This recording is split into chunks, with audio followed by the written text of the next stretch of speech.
Usually when a massive, like a catastrophic hurricane hits a coastline, the damage assessment is a pretty straightforward process. Right, yeah. You walk outside the next morning and you just expect to count the flattened houses. Exactly. The storm hits, infrastructure is broken, and the economic toll is just visibly laid out in front of you. You expect a massive contraction. Because crises destroy, right? They don't typically build structural expansions overnight. Right, but imagine walking outside after the winds finally died down and realizing your house wasn't destroyed. In fact, it was completely renovated. Oh, wow. Yeah, you suddenly have a brand new, fully functional addition built onto the back. You'd be standing in your yard wondering who on earth managed to do all this heavy construction in the middle of a Category 5 hurricane. It completely defies all conventional economic logic of, how a crisis is supposed to impact an environment. It really does. And welcome to the deep dive, because that is exactly the kind of macroeconomic puzzle we are unraveling for you today. Yeah, it's a fascinating one. Our mission is to explore this massive surprise in the post-pandemic economy.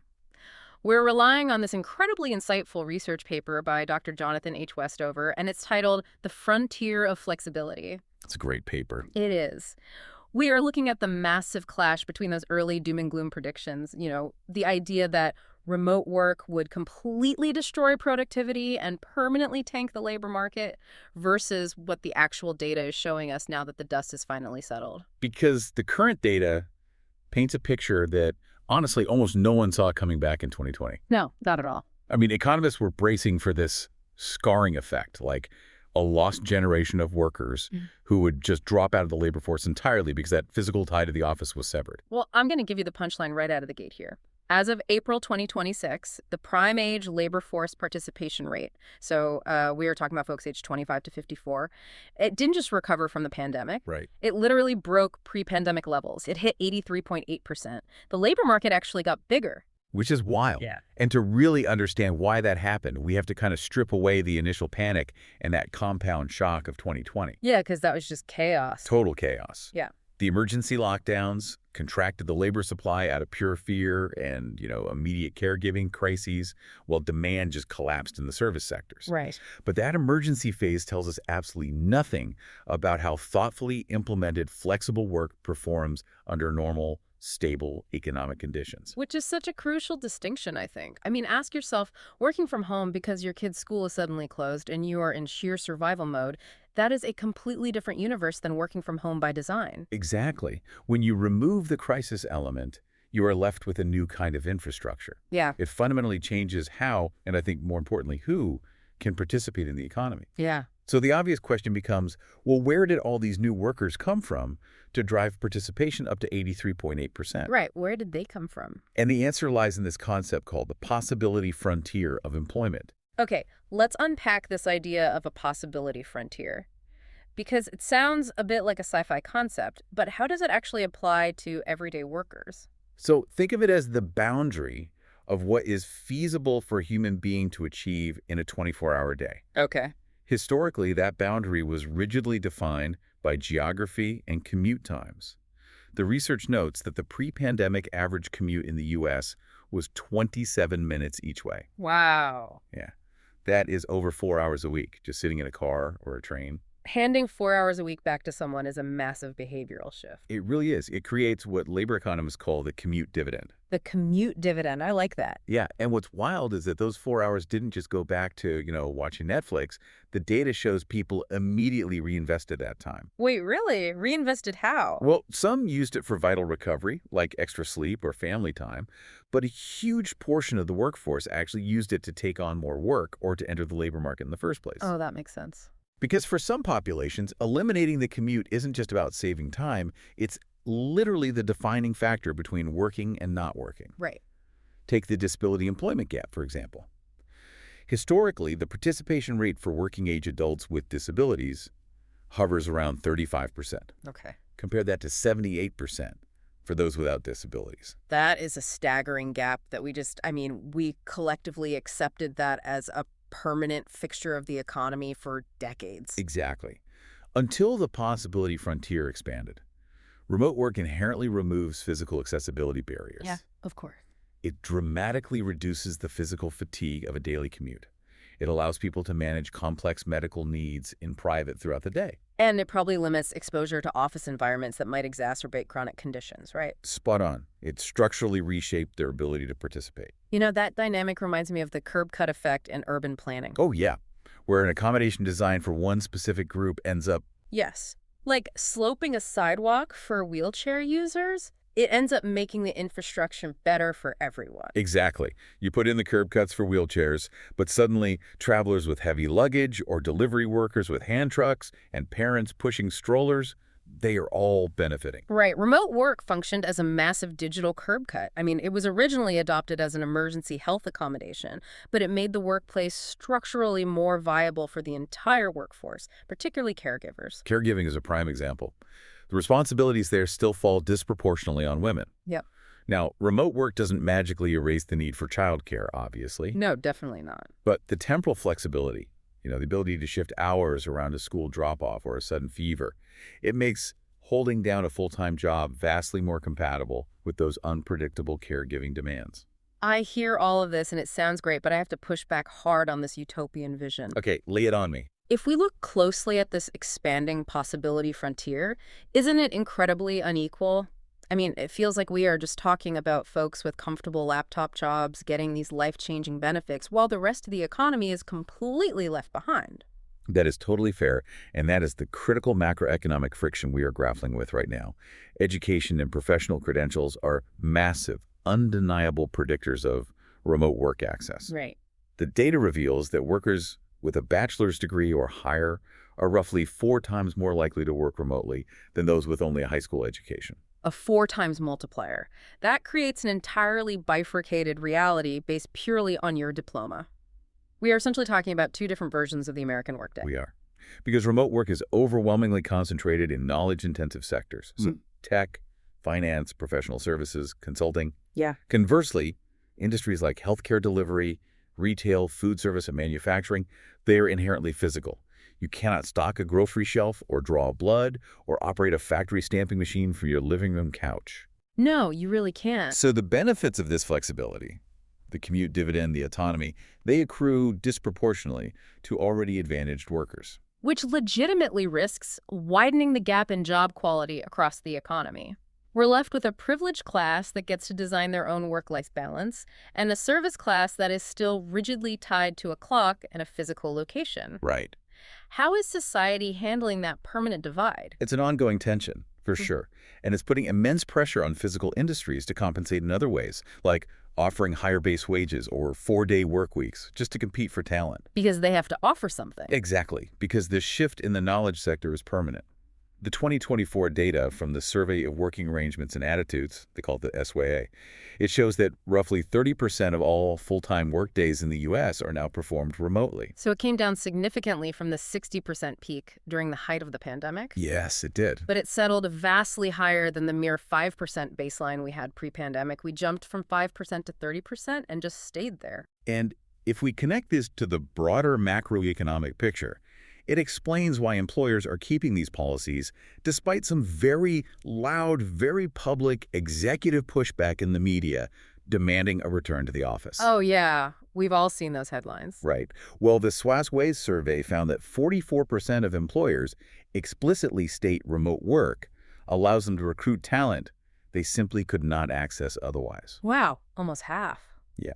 They can hire specialized technical talent in Ohio or Texas without forcing them to relocate to hyper-expensive markets like San Francisco or New York. And it keeps the people they already have from quitting, right? Oh, absolutely.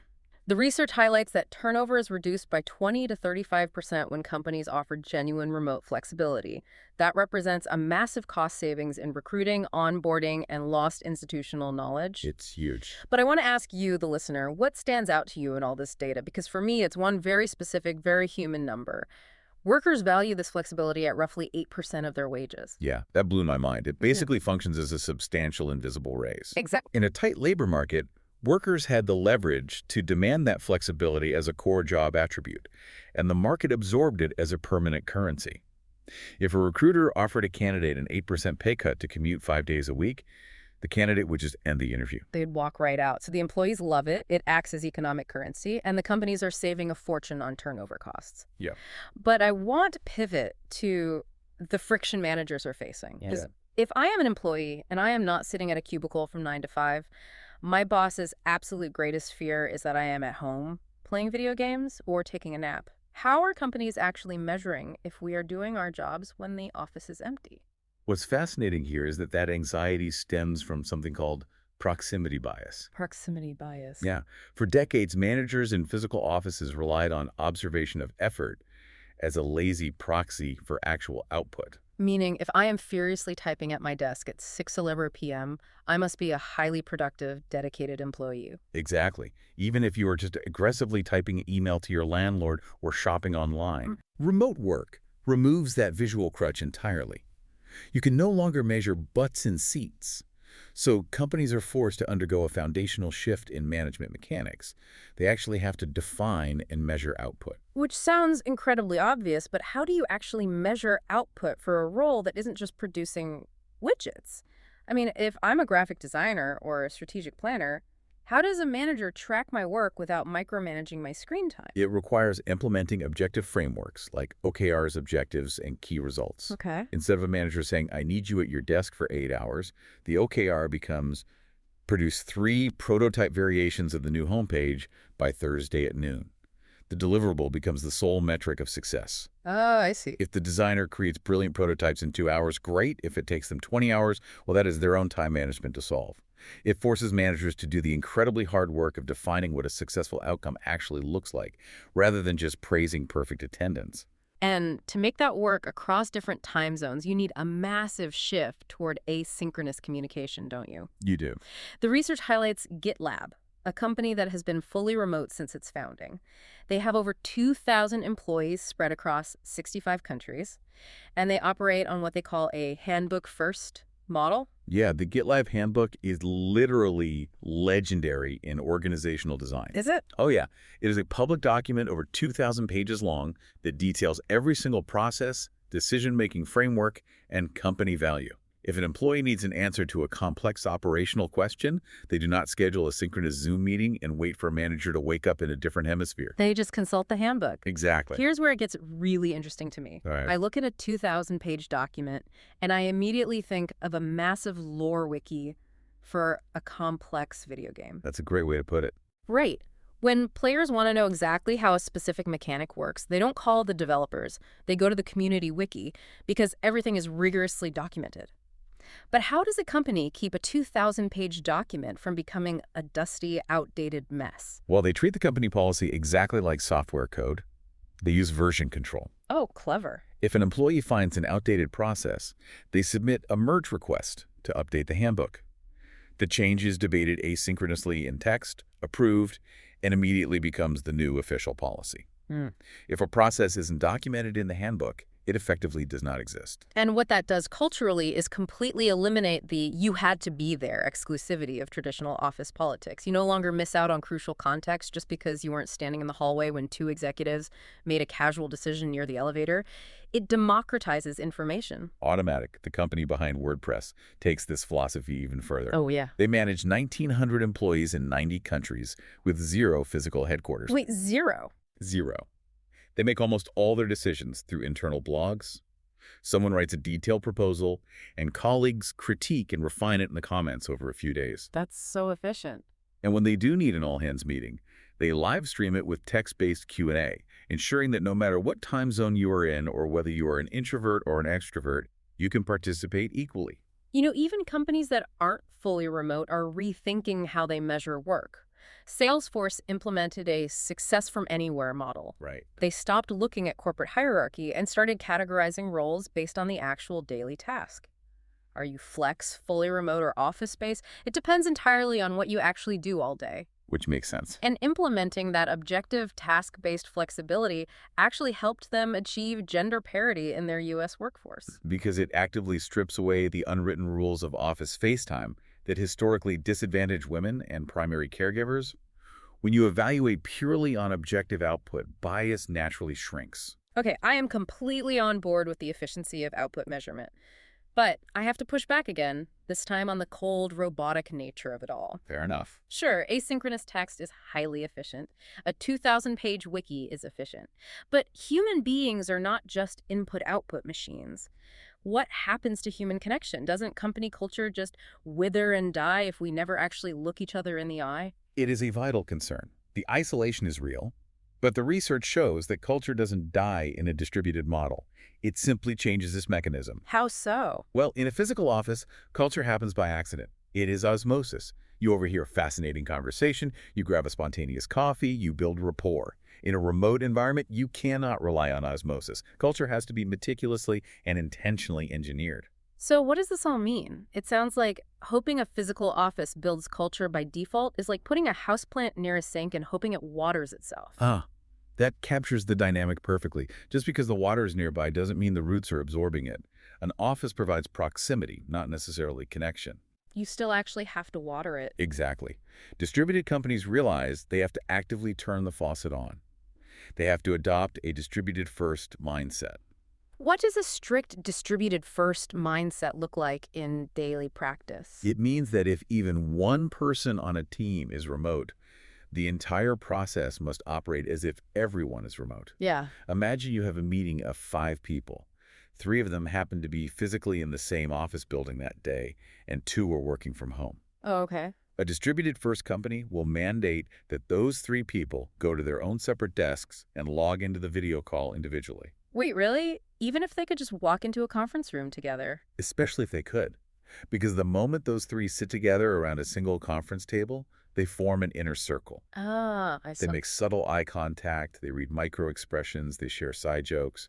The 2 people dialing in on the screen instantly become second-class citizens, just peripheral observers struggling to find a pause in the audio to break into the conversation. That makes total sense. Forcing individual screens equalizes participation and eliminates the inner circle. It's about designing a level playing field by default. And companies are weaving this intentionality into the hardest parts of the employee life cycle, like onboarding. Yes, absolutely. The research mentioned Shopify. They had to figure out how a brand new engineer learns the ropes without sitting next to a veteran and just watching them type. Hi. So they instituted highly structured remote onboarding with pairing sessions. 2 engineers jump on a call, share a single screen, and write code together for hours. They effectively recreated that informal learning by observation virtually. And this intentional design extends beautifully into neurodivergent accessibility, too. Oh, how so? Microsoft expanded their autism hiring program specifically into fully remote roles. Right. They recognize that traditional conversational interviews, which heavily favor neurotypical social cues and eye contact, don't accurately assess the technical skills of candidates with different communication styles. That's a great point. Furthermore, remote work radically reduces the sensory overload of a loud, bright, unpredictable, open-plan office. Yeah, open offices can be intense. Very. Microsoft allowed for alternative interview formats, letting candidates demonstrate their skills through async work samples rather than forced dialogue. It fundamentally improved their talent pipeline. That is incredible. But what about the water cooler, the spontaneous moments where you just shoot the breeze with a colleague? Can you engineer that? You can.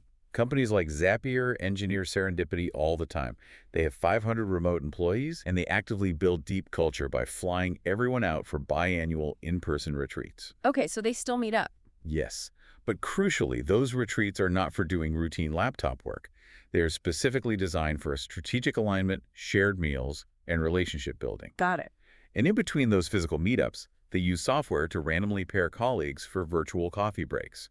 They maintain robust Slack channels dedicated purely to hobbies and pets. They just do not leave human connection to chance. They treat culture like an ongoing product design experiment. Dropbox is another great example from the research. They shifted to a virtual first model, and they rely heavily on quarterly employee surveys to continuously debug the system. Oh, I love that approach. Right. If employees report severe video fatigue, they rewrite the meeting guidelines to mandate more async updates. If home office ergonomic setups are causing back pain, they boost the equipment stipend. They iterate constantly. To synthesize all of this, the core takeaway from Dr. Westover's research is undeniable. Remote work is not a temporary pandemic hangover, and it is far more than a nice-to-have HR perk. It really is. It is a permanent, structural expansion of the global economy. When implemented intentionally, with a handbook-first mindset, role-based flexibility, and an absolute focus on output rather than hours logged, it creates a workforce that is significantly more resilient and accessible. I would encourage you, the listener, to look critically at your own work environment tomorrow morning. Are you operating in a genuine distributed first culture that values clear deliverables and intentional connection? That's the real test. Or are you stuck in a hybrid failure mode where executive policy is claimed to offer modern flexibility, but proximity bias and the physical inner circle still silently dictate who gets promoted? It is definitely the defining diagnostic question for the next decade of management. Absolutely. And I want to leave you with one final provocative thought to mull over as we wrap up. Something that pushes the boundaries of this research into completely uncharted territory. Ooh, what's that? If remote work permanently severs the physical tie between geography and employment, how is this going to reshape our fundamental sense of local community? Oh, wow. That's a big question. Think about it. If your economic life, your daily stress, and your closest colleagues are based in San Francisco, Tokyo, and London, but your physical life, where you sleep, walk your dog, and buy groceries, is in a small town in Ohio, Yeah. where do you actually live? If our primary vibrant communities are purely digital, who is left to care about the local neighborhood association or the town council? Think about how your physical footprint and your digital footprint are splitting next time you log on for the day. It is a profound shift in human organization that we are really only just beginning to measure. The storm really did change everything. It did. The hurricane forced us all inside, but the economic house we emerged from is bigger, vastly more complex, and structurally entirely different than the one we left behind. Thanks for joining us for this deep dive.